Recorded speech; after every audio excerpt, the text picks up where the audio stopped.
Welcome back to our live show. You know, every day is designated as something day. Well, today is National Pecan Cookie Day, or Pecan Cookie Day, whichever way you say it. And we're welcoming back local baker Leanne Fletcher with the perfect recipe today. We're making pecan drops. Good morning, Leanne. Good morning. How are you? Doing good. I'm looking at your ingredients, and it's just containers of white powder. It is, you know, and the thing is with this recipe, it is, again, I go for simple.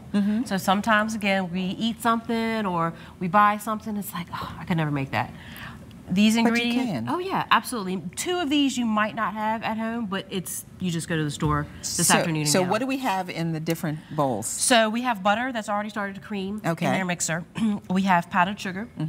Confectioner sugar. All-purpose flour, no fancy flour on this one. We got about 1.5 cups for that, and then we have about 1 cup of pecans, just beaten really. I use the rolling pin, the old rolling pin in a bag, and just beat them really good.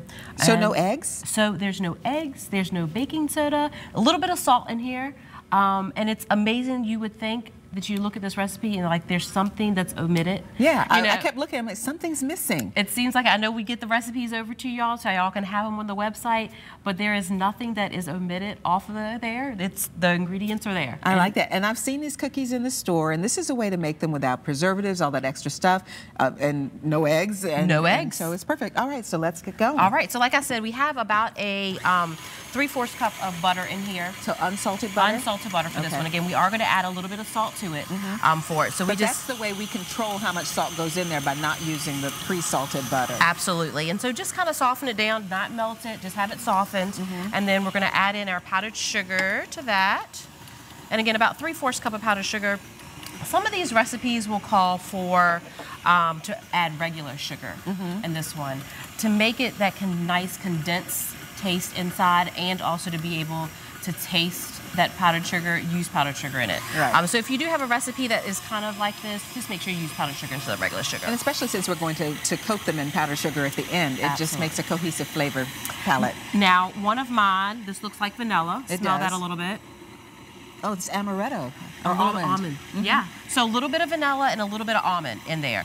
I love having that almond flavor inside these. A lot of times these cookies do actually have shaved almonds in them instead of pecan. I'm a pecan fan, so I just add a little bit of almond flavor into it with that. I like.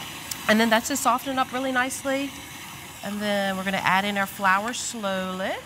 So just regular all-purpose flour? Just regular all-purpose flour. Again, nothing fancy for the flour on that one. And the dough will seem to be thick for this recipe for it. And it's just, that's just how it is. And again, once you get it and you get that consistency in there, then you won't have any problems with it. Now, if we don't have a fancy stand mixer, can I use my hand mixer on this? You can absolutely use a hand mixer. There's nothing in here where it's going to be really hard. You can even use a whisk if you prefer to. You know, get a workout while you're those baking. arm muscles going in. Absolutely, absolutely. So we'll get that down in there. And then again, about 1 cup or 1.5 cups of pecans, depending on the consistency you want. If you're not a really big nut fan and you don't want that many, then you don't have to. You can back those nuts off. Again, if you want to use almonds instead, you can use those. Use them all. Walnuts, I love pecans. but that is my favorite. And then we'll have that consistency going for that. We'll just get that going. And then while that's running, we can actually, we're going to start that, so we can take this one over here. And I just use a small cookie dough scoop. You can kind of drop them in using a spoon. If you want that nice round one, I would just suggest using a cookie scoop for it. Right. For that I need to invest in one of those. That's one of the few things I don't have in my kitchen. And you know, they come in all different sizes, you know, and they're all color coordinated. So if you wonder, sometimes I have a purple, sometimes it's yellow, it's because that's the different sizes that they have. And this is good too, because then it gives you a uniform size for your cookies and they bake evenly. Yes. I think we had like extra power today, so it keeps cutting me on. So we'll just unplug it completely. All right. And so that's your consistency right there that you have. Oh yeah, you're right. It's nice and thick. Yep, absolutely. And so that's what's going to do as far as when we just go, drop them on there like that. And we're going to preheat our oven, and that's very important, is the preheating. It is preheated, 325. Again, this recipe has a lot of butter in it as far as all the rest of the ingredients that go along with that. Those almost look like scoops of butter pecan ice cream. Yes, and you know what? We could have that with our pecan cookies. just a little drop on top of it, absolutely. You would think with this that most cookies will flatten out. Right. But again, you have the powdered sugar in there that's very thick. You have the flour that's in there as well. And those are going to bake for how long? We're going to put those in there for about 20 minutes, depending on your oven. And then while those are cooking, we have our powdered sugar. You want to get your other cookies out? We can. Okay. Yeah. And so we can have show people how to finish them off. Magically oven cookie. This pan is hot because the oven was on one. And then we're just going to plop them in here like this. And that's just plain confectionate sugar. It's just plain confectionate sugar. And get us a nice plate here.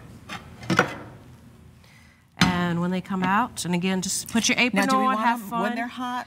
Or what I do is let them cool off for probably 1 or 2 minutes. The reason why you still want them warm is because it will hold that powdered sugar. So we had that oven just on a warm temp. But you don't want it so hot that the sugar is going to melt. Absolutely. And there you go. All right. Well, we're celebrating National Pecan Cookie Day. Yes, Thank you, Leanne. Absolutely.